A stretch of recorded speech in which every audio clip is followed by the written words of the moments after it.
Your dog can look soft, calm, and completely trusting with you, then turn guarded the second a stranger steps closer. That shift is not random. It's one of the clearest windows into how dogs read safety, pressure, and social trust. And no, this doesn't always mean your dog is aggressive, badly trained, or overly protective. A lot of owners misread this moment completely. By the end of this, you'll be able to spot the 5 behavior changes that explain why your dog acts one way with you and another way with new people. And the 4th one is the signal most people miss, even though it changes how you should read the entire interaction. The first change looks simple, but it tells you a lot. A dog around their trusted person usually moves more freely. Their body stays loose. They sniff, wander, lean in, and disengage without much hesitation. But around a stranger, that same dog may suddenly become more deliberate. Slower steps, a stiffer neck, a pause before approaching. Sometimes they stop moving altogether and just watch. That is not random moodiness, it's information gathering. Dogs don't meet people the way humans do. They don't hear a polite greeting and relax. They read posture, speed, eye contact, hand movement, scent, and whether the person is coming toward them or allowing space. With you, most of that work is already done. You are familiar, predictable, safe. With a stranger, the evaluation starts from 0. That's why the first big change is movement. A relaxed dog moves like they already know the answer. A cautious dog moves like they're still deciding. But movement is only the outside layer. The next change is even more revealing, because it happens in the space between the dog and the person. Watch what your dog does with distance. Around you, dogs often choose less distance, not more. They sit against your leg, follow you into another room, rest near your feet. Even when they're not actively asking for attention, they stay within a comfortable social radius.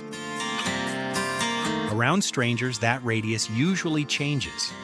Some dogs create obvious distance by backing away or circling wider, but others do the opposite and move closer too fast, only to retreat again, bounce away, or hover just out of reach. That matters, because many people mistake proximity for comfort.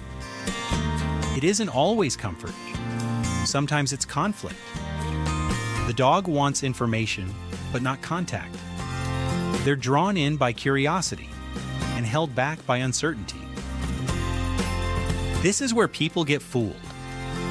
A dog that approaches a stranger is not always saying, "Yes, please touch me." Sometimes they're saying, "I'm trying to figure you out." And that leads to the 3rd change, which is where the owner becomes part of the scene in a much bigger way. Your dog often uses you as a social anchor. When things feel normal, dogs can explore the world without much reference to you. But when a person is unfamiliar, your dog may start checking your position constantly, staying closer, moving behind your legs, circling back after a brief approach, standing where they can keep both you and the stranger in view. This is not clinginess in the childish sense, it's strategic safety. In behavioral terms, trusted attachment figures act as a secure base. That means your dog can investigate more confidently when they know they have a safe point to return to. The reason your dog looks different around strangers is not just because the stranger is unknown, it's because your dog is actively using your presence to manage uncertainty. So if your dog keeps returning to you during a social interaction, pay attention. They may not be asking for comfort after the fact. They may be regulating themselves in real time. And now we get to the signal most people notice too late. Your dog's face changes before their whole body does. Most owners wait for a dramatic sign, barking, backing up, hiding, lunging, but long before any of that, dogs often show smaller facial and head shifts.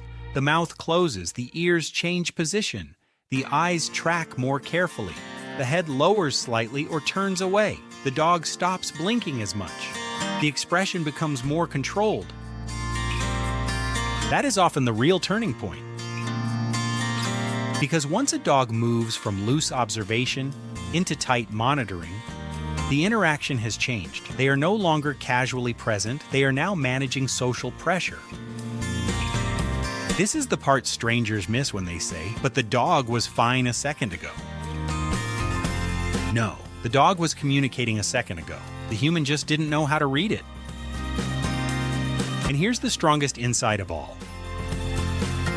The biggest difference between how your dog acts with you and with strangers is not friendliness, it's predictability. Dogs relax fastest around people whose patterns they know. Your voice, your pace, your touch, your routine. The way you enter a room, the way you reach toward them, the way you pause. To you, these things are invisible because they happen every day. To your dog, they are the map. The stranger has no map yet. That's why even a kind, smiling, dog-loving person can still make your dog uneasy.